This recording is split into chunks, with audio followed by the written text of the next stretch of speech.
கர்த்தரும் இரட்சகருமாகிய இயேசு கிறிஸ்துவின் நாமத்தாலே யாவருக்கும் வாழ்த்துக்களை தெரிவித்துக் கொள்கிறேன். இந்த நாளிலும் நாம் சிந்திக்கும்படியாக திருச்சபை நமக்கு கொடுத்த தலைப்பு எளியோரை மறவாதே. கலாத்தியர் 2ஆம் அதிகாரம் 10ஆம் வசனம், தரித்திரரை நினைத்துக் கொள்ளும்படி மாத்திரம் சொன்னார்கள், அப்படி செய்யும்படி அதற்கு முன்னமே நானும் கருத்துள்ளவனாயிருந்தேன். ஆதி முதல் கிறிஸ்தவர்களாகிய நமக்கு கர்த்தர் தரும் ஒரு முக்கிய கட்டளை, எளியோரை மறவாதே. தேவகுமாரனாகிய இயேசு கிறிஸ்து இந்த உலகத்துக்கு வந்தபோது அவர் எளியவர்களாகிய நம்மை நினைத்துத்தான் இந்த பூமிக்கு இறங்கி வந்தார். எளிமையான கோலம் கொண்டார். ராஜாக்களும் அதிகாரிகளும் இருக்கும்போது அவர்களுக்கு மத்தியிலே தேவனுடைய பரிசுத்த குமாரன் அவர்களால் ஒரு மகிமையை தேடாமல் தன்னுடைய மகிமையை தொடர்ந்து அடிமையின் ரூபம் எடுத்து மனுஷனானார். 2 கொரிந்தியர் 8ஆம் அதிகாரம் 9ஆம் வசனம், நம்முடைய கர்த்தராகிய இயேசு கிறிஸ்துவின் கிருபையை அறிந்திருக்கிறீர்களே, அவர் ஐஸ்வர்யம் உள்ளவராய் இருந்தும் நீங்கள் அவருடைய தரித்திரத்தினாலே ஐஸ்வர்யவான்களாகும்படிக்கு உங்கள் நிமித்தம் தரித்திரரானாரே.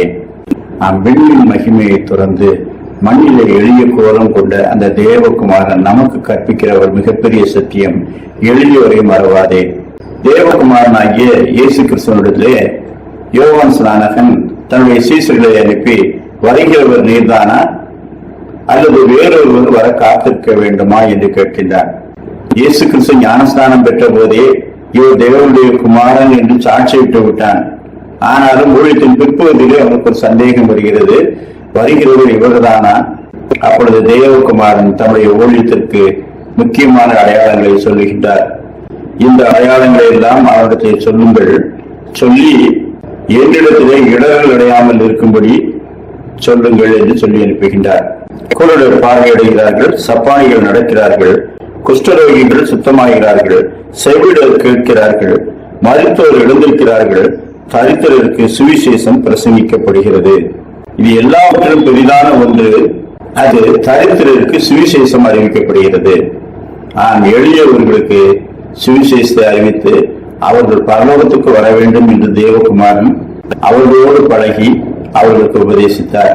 அவர் தெரிந்து கொண்டவர்கள் எல்லாம் ஏழை மக்கள்.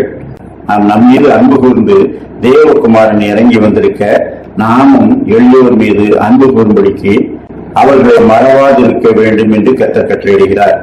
அப்படியானால் நாம் என்ன செய்ய வேண்டும்? ஏழைகளுக்கும் சிறியவர்களுக்கும் சிறுமைப்பட்டவர்களுக்கும் இரக்கம் செய்யுங்கள். நீதிமொழிகள் 19ஆம் அதிகாரம் 17ஆம் வசனம், ஏழைக்கு இறங்குகிறவன் கர்த்தருக்கு கடன் கொடுக்கிறான், அவன் கொடுத்ததை அவர் திரும்ப கொடுப்பார். தேவனுடைய அன்பினாலே ஏவப்பட்டு எளியவர்களுக்கு நீங்கள் எதையாவது கொடுத்தால் கண்டிப்பாக நீங்கள் கொடுத்த அளவிற்காவது திரும்ப பெறுவீர்கள். மத்திய 25ஆம் அதிகாரம் 40ஆம் வசனம், அதற்கு ராஜா பிரதியுத்தரமாக, மிகவும் சிறியவர்களாகிய என் சகோதரரான இவர்களில் ஒருவனுக்கு நீங்கள் எதை செய்தீர்களோ அதை எனக்கே செய்தீர்கள் என்று மெய்யாகவே உங்களுக்கு சொல்லுகிறேன். கிறிஸ்துவின் சமூகத்திலே நிறுத்தப்படும் போது வலதுபுறம் இடதுபுறம் நிற்பவர்களை பார்த்து ஆண்டவர் சொல்லுகின்றார், என் சகோதரராகிய இவர்களுக்கு, நாம் ஏழைகளும் எளியோரும் கிறிஸ்துவுக்கு சகோதரர்களாம். கிறிஸ்துவின் சகோதரர்களுக்கு நாம் உதவி செய்கிறோம், அவர்களை நோக்கி பார்க்கிறோம் என்ற உணர்வு நமக்கு எப்பமாவது வந்திருக்கிறதா? ஆண்டவர் ஒரு நற்காரியங்களை பட்டியலிடுகிறார். பசியாய் இருந்தேன், ஆகாரம் கொடுத்தீர்கள், தாகமாய் இருந்தேன், தாகத்தை தீர்த்தீர்கள், அந்நியனாய் இருந்தேன், என்னை சேர்த்துக் கொண்டீர்கள், காவலில் நடைபெற்றிருந்தேன், என்னை பார்க்க வந்தீர்கள். இவைகளை எல்லாம் ஆதி முதல் திருச்சபை செய்து வருகிறது. கிறிஸ்தவர்களாகிய நாமும் நற்செயல்களை செய்யும்படிக்கு அழைக்கப்படுகிறோம். சங்கீதம் 41:1, சிறுமைப்பட்டவன் மேல் சிந்தை உள்ளவன் பாக்கியவான். சிறுமைப்பட்டவர்கள் மீது சிந்தையை வைப்போம், அவருக்கு செய்வதை நாம் கர்த்தருக்கே செய்கிறோம் என்று உணர்ந்து அவர்களை மறவாது நன்மை செய்வோம். 2வது, நற்கிரியைகளை செய்ய ஆயத்தமாயிருத்தல். அநேக காரியங்களுக்கு நாம் ஆயத்தமாக இருக்கின்றோம். வருங்காலத்தில் நடக்கப் போகிறவர்களை எப்படி எதிர்கொள்வது என்று ஆயத்தமாக இருக்கிறோம். ஆனால் நற்காரியங்களை செய்வதற்கு ஆயத்தமாக இருக்கிறோமா? எப்ப கேட்டாலும் இவர் நற்காரியங்களுக்கு கொடுப்பார், அதிலே பங்கு கொள்வார் என்று நம்மை குறித்து யாராவது சொல்ல முடியுமா? தீத்து 3ஆம் அதிகாரம் 1ஆம் வசனம், சகல விதமான நற்கிரியைகளையும் செய்ய ஆயத்தமாயிருக்கவும் நினைப்பூட்டு. அநேக சமயங்களில் கிறிஸ்துமஸ் காலங்களிலே கிறிஸ்துமஸ் ஆராதனைகளை குறித்தும் கிறிஸ்துமஸ் பண்டிகைகளின் முன்னேற்பாடுகளை குறித்தும் பேசுவார்கள். அப்பொழுது திருச்சபையிலே ஏழை எளியோருக்கு ஏதாவது செய்தீர்களா என்று கேட்பேன்.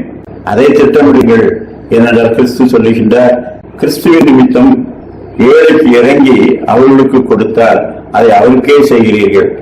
எனவே நீங்கள் திட்டமிடும்போது முதலாவது இந்த கிறிஸ்துமஸிலே நற்காரியங்கள் என்ன செய்ய போகின்றோம், இயேசுவை அறியாதவர்களுக்கும் எளியவர்களுக்கும் நம்மோடு திருச்சபையிலே இருக்கக்கூடிய இல்லாதவர்களுக்கு என்ன செய்கிறோம், அதை திட்டமிடுங்கள். அப்பொழுதுதான் பண்டிகை நிறைவாக இருக்கும். அந்நிய சபைகள்ல இன்னும் அந்த வழக்கம் இல்லை. எளியவர்களுக்கு நாம் ஏதாவது கொடுக்க திட்டமிட்டால் எல்லாரும் கையை நீட்டுவார்கள். அவன் எனக்குடன் எல்லாரும் கையை நீட்டி ஏந்துவாங்க. அதனால இது எதுக்கு பிரச்சனைன்னு நாங்க செய்யறதே இல்லை. அப்படியானால் திருச்சபையின் தனித்தனி நபர்களாவது தனித்தனி நபர்களுக்கு ஏதாவது செய்கிறீர்களா? திருச்சபையாக செய்ய முடியாவிட்டாலும் நீங்கள் தனித்தனியாக உங்களிலே இருக்கிற எளியவர்களை அடையாளம் கண்டு உங்கள் சொந்த பணத்திலே ஏதாவது செய்கிறீர்களா? ஒருமித்து செய்ய முடிந்தால் செய்யுங்கள், தனித்தனியாக செய்ய முடிந்தாலும் செய்யுங்கள். ஆனால் கிறிஸ்துவின் நாமத்தை சொல்லி அவருடைய பண்டிகையை நாங்கள் கொண்டாடுகிறோம். கிறிஸ்து எங்களை நேசித்து எளியவர்களாகி நம்மை தேடி இந்த உலகத்துக்கு வந்தார். அதனால நாங்கள் எளியவர்களாகி உங்களுக்கு செய்கிறோம் என்று சொல்லுங்கள். அப்படி கிறிஸ்துவை குறித்து சாட்சி பகர வேண்டும். 2 தீமோத்தேயு 2:26 எந்த நற்கிரியையும் செய்ய ஆயத்தமாக்கப்பட்ட கனத்துக்குரிய பாத்திரமாய் இருப்பான். இந்த வசனத்தை சொல்லுகின்ற ஒரு வீட்டிலே பொன்னும் மரமும் மண்ணிலுமான பாத்திரங்கள் உண்டு. அவைகள் சில கனத்துக்குரியவைகள், சில கரைமீனத்துக்குரியவைகள். ஆனால் நீங்கள் என்ன செய்ய வேண்டும்? நீங்கள் எந்த நற்கிரியையும் செய்ய ஆயத்தமாக்கப்பட்ட பாத்திரங்களாக இருக்க வேண்டும். நீங்கள் மண்ணாக இருக்கலாம், மரமாக இருக்கலாம், பொன்னாக கூட இருக்கலாம். ஆனால் எஜமானிய கைக்கு பயன்படும் பாத்திரமாக இருக்க வேண்டும். அதுதான் முக்கியம். அப்படியானால் நற்காரியங்களை செய்யும் பிடிக்கும், எளியோரை மறவாதபடிக்கும் கர்த்தர் நமக்கு நினைப்பூட்டுகின்றார். 3வது, நற்கிரியைகள் செய்ய பழகு, நற்கிரியைகளை செய்ய ஜாக்கிரதையாயிரு. தீத்து 2:14 அவர் நம்மை சகல அக்கிரமங்களில் நின்று மீட்டுக் கொண்டு தமக்குரிய சொந்த ஜனங்களாகவும் நற்கிரியைகளை செய்ய பக்தி வைராக்கியம் உள்ளவர்களாகவும் நம்மை சுத்திகரிக்கும்படிக்கு தம்மை தாமே ஒப்புக் கொடுத்தார். நாம் மறுபடியும் பிறந்த புதிதாக்கப்பட்ட குழந்தையாயிருக்கிறோம். எதற்காக? நற்கிரியைகளை செய்வதற்காக கர்த்தர் நம்மை தெரிந்து கொண்டிருக்கின்றார். 4வது, நற்கிரியைகளை பெருகுங்கள். 1 கர்த்தருக்குள் நீங்கள் படுகிற பிரயாசம் விருதாவா இராதென்று அறிந்து நீங்கள் உறுதிப்பட்டவர்களாயும் அசையாதவர்களாயும் கர்த்தருடைய கிரியையிலே எப்பொழுதும் பெருகுகிறவர்களாயும் இருப்பீர்களாக. நாம் நமக்குள்ளே கிருபை பெருக வேண்டும் என்றால் நாம் நற்கிரியைகளிலே பெருக வேண்டுமா? அநேக சமயங்களில் நற்காரியங்களை செய்வதிலே சோர்ந்து போகிறோம். அப்படி இல்லை, கிறிஸ்துவுக்குள் நீங்கள் படுகிற பிரயாசம் விருதாவாயிராது என்று அறிந்து நற்கிரியைகளை செய்யுங்கள் என்று சொல்லுகின்றார். நாம் செய்கிற எல்லாவற்றுக்கும் கர்த்தர் பலனளிக்கிறார். நம்முடைய பிரயாசங்கள் விருதாவாயிராது என்று அறிந்து நற்கிரியைகளை செய்ய வேண்டுமாம். 5வதாக, வெளிச்சத்தை மறைத்து வைக்கக்கூடாது, அதை எல்லாருக்கும் பிரகாசிக்கும்படி செய்ய வேண்டும்.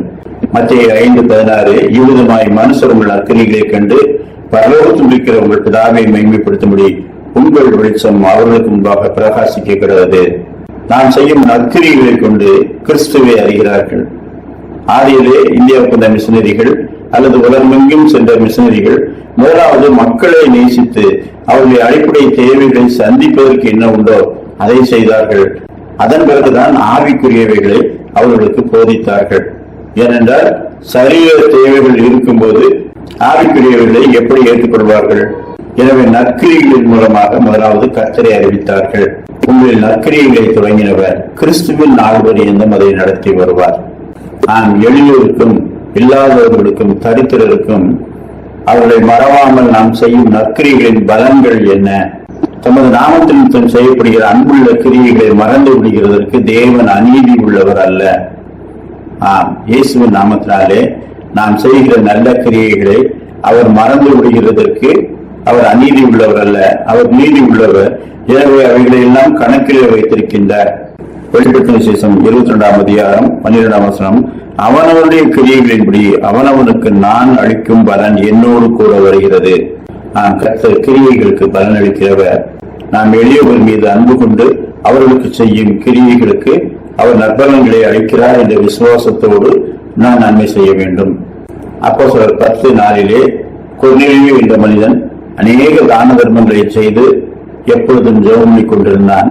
தேவதூதன் அவனிடத்தில் தரிசனமாகி உன்னுடைய ஜெபங்களும் தான தர்மங்களும் தேவனுடைய சந்நிதியிலே நினைப்பூட்டுதலாக வந்து சேர்ந்தன என்று சொல்கின்றான். எளியவரை மறவாமல் அவர்களுக்கு உதவி செய்வதெல்லாம் கர்த்தர் நம்மை தீங்கு நாளிலே விடுவிப்பார் என்று சொல்லி விசுவாசத்தோடு செய்வோம். ரோமர் 2:7 சோர்ந்து போகாமல் நற்கிரியைகளை செய்து மகிமையையும் கனத்தையும் அழியாமையும் தேடுகிறவர்களுக்கு நித்திய ஜீவனை அளிப்பார்.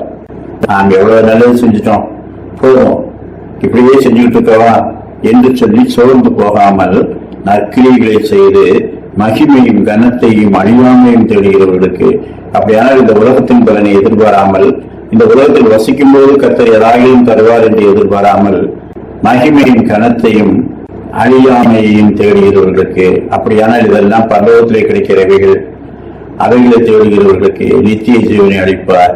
அவர்களை ரட்சித்து பரலோகத்திலே சேர்த்துக் கொள்வார். எளியவர்களை மறவாமல் நன்மை செய்வோம். அது திருச்சபையின் பொறுப்பு. திருச்சபையின் ஒவ்வொரு அங்கத்தினர்களிடத்திலும் கர்த்தர் எதிர்பார்க்கிற ஒன்று.